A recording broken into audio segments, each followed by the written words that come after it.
So let's begin by exploring why change is intrinsically hard. You'd think that in an industry that's all about innovation and improvement, change would be welcomed with open arms. But that's seldom the case, isn't it? The paradox is real. On the one hand, medical practice is all about evidence-based approaches and scientific breakthroughs. On the other hand, introducing new systems or workflows is often met with resistance. Welcome to Medical Money Matters, the podcast where you can find experts, answers, and resources so that you can achieve mastery over the financial and business aspects of your practice. Hello, everyone. I'm your host, Jill Arena. I began my career in accounting and finance, and I have more than 30 years of experience running medical groups. I own and operate a national healthcare consulting and revenue cycle company, and I am the author of Physician Heal Thy Financial Self. In 2020, I co-founded the Physician Leadership Project, and my passion is to increase financial and business literacy for physicians. Episode 54, Why is Change So Hard? Change Management and Leading Change in a Medical Practice. Hello, and welcome to another episode of Medical Money Matters, the go-to podcast for physicians, clinic managers, and administrators. Today, we're tackling a topic that stirs a lot of feelings and opinions: change management. If you're leading a medical practice, you'll know what I mean. Change can be one of the most challenging aspects of managing your practice, especially when you've got multiple stakeholders, including physicians, who often have very strong opinions. The nature of change. So let's begin by exploring why change is intrinsically hard. You'd think that in an industry that's all about innovation and improvement, change would be welcomed with open arms. But that's seldom the case, isn't it? The paradox is real. On the one hand, medical practice is all about evidence-based approaches and scientific breakthroughs. On the other hand, introducing new systems or workflows is often met with resistance. Let's consider all of the psychological factors. First, we have status quo bias, in which people are naturally inclined to stick with what they know because it provides a level of comfort. Next up is loss aversion, which is the idea that losses loom larger than gains. The fear of losing the familiar can outweigh the potential benefits of a new change. Last on this list is cognitive dissonance. When new changes contradict existing beliefs or practices, it creates discomfort, leading to resistance. So, all of those things have your team potentially mired right where they are, or doing their level best to foil any forward momentum for change. Now that we've touched on the psychology, let's talk about stakeholders. In a medical practice, you have several, from administrative staff to nurses, and of course, the physicians. Consider that each group may have different values, goals, and fears when it comes to change. Physicians, for instance, may be particularly resistant due to concerns about patient care, increased workload, or even malpractice risks associated with unfamiliar procedures or systems. And in most groups, physicians have a great deal of influence, formally and informally, about whether and how changes move forward. As a leader, when you're thinking about navigating stakeholder opinions, there are 3 strategies. First is open communication. Create forums where stakeholders can express their concerns and ask questions. Second is inclusion. Involve key stakeholders in the decision-making process. It's easier to implement change when the people affected by it feel like they have a voice. Yes, it will take longer to make decisions with more people involved, and that investment of time and energy will pay huge dividends in terms of garnering support.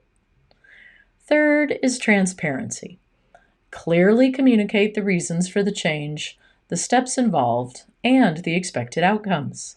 This helps to reduce the unknown of the situation and allows people to see your vision.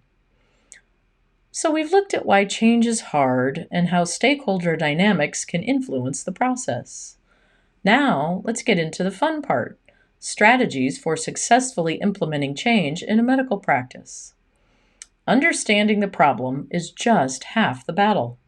Solving it is where the real work starts. First, it's critical to build a strong team, including change champions.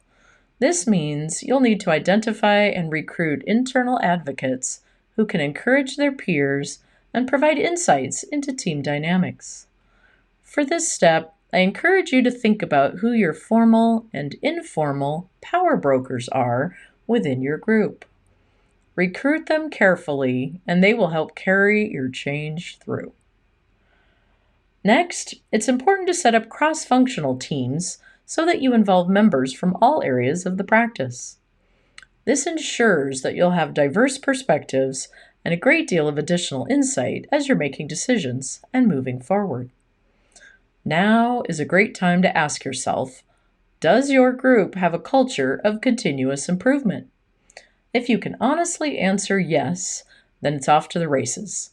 If the answer is lukewarm or no, then you have a great opportunity to do some educating. Continuous improvement processes always begin with data-driven decision-making. We recommend that you use metrics to track progress and adjust your approach as needed. The next critical piece is feedback loops. Regularly collect feedback from staff and make necessary adjustments. I know some leaders who post their goals and their current progress toward their goals in the break room at their clinics. They can write notes of encouragement on them, which keeps everyone focused on the improvement that's needed and gives them the attaboy or attagirl that they need. It's also important to celebrate successes with your team. Small wins can go a long way in maintaining morale and momentum. Noticing and calling out team members who've gone the extra mile or specific interventions that made significant changes also helps with morale and momentum.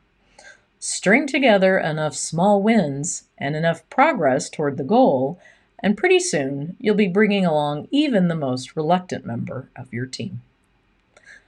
As we discussed in our last episode about performance dashboards, adopting evidence-based approaches is the key to success. First, begin with benchmarking. Study other successful practices or case studies to find proven strategies for managing change. If I think that a change is likely to encounter a lot of resistance, my tendency is to announce it as a pilot or say to the team that we are doing some pilot testing with this project. Many times, if there is gentler language wrapped around it, people will be more comfortable giving it a try. You may know that it's a long-term change that you want to make, but use of the term pilot helps to ease it in so those who are not so comfortable with change can digest it as a new idea that may or may not be implemented. It's much less threatening for them that way. Again, we can reflect back to those psychological factors and figure out the best way to work with everyone on our teams. And, as you're calling it a pilot, this means you'll try the new changes on a small scale first to identify any issues before full-scale implementation. This is generally a smart way to go about any large change, regardless of what you're calling it. So there you have it, a comprehensive yet fun look at why change is so hard and how to manage it effectively in a medical practice. Change may be difficult, but it's also the catalyst for improvement and innovation. By understanding the reasons behind resistance and implementing strategic approaches, medical practices can not only survive change, but thrive in it. So, what's a meaningful change you'd like to see made in your practice? I invite you to go out there and make it happen. Join me for our next episode, where I'll be exploring executive presence and leadership styles with national expert and executive coach Deborah Dorsett. You can find more information online at medicalmoneymatterspodcast.com And you could subscribe to the Medical Money Matters content website for physician leaders to find budget templates and many other tools. We've included those links in the show notes. As I like to close out these podcasts, congratulations on taking the next step in your professional development and for making the commitment to learn about the financial and business aspects of your practice. I look forward to being on this journey with you and send you my heartfelt gratitude for all that you do for your patients all day, every day.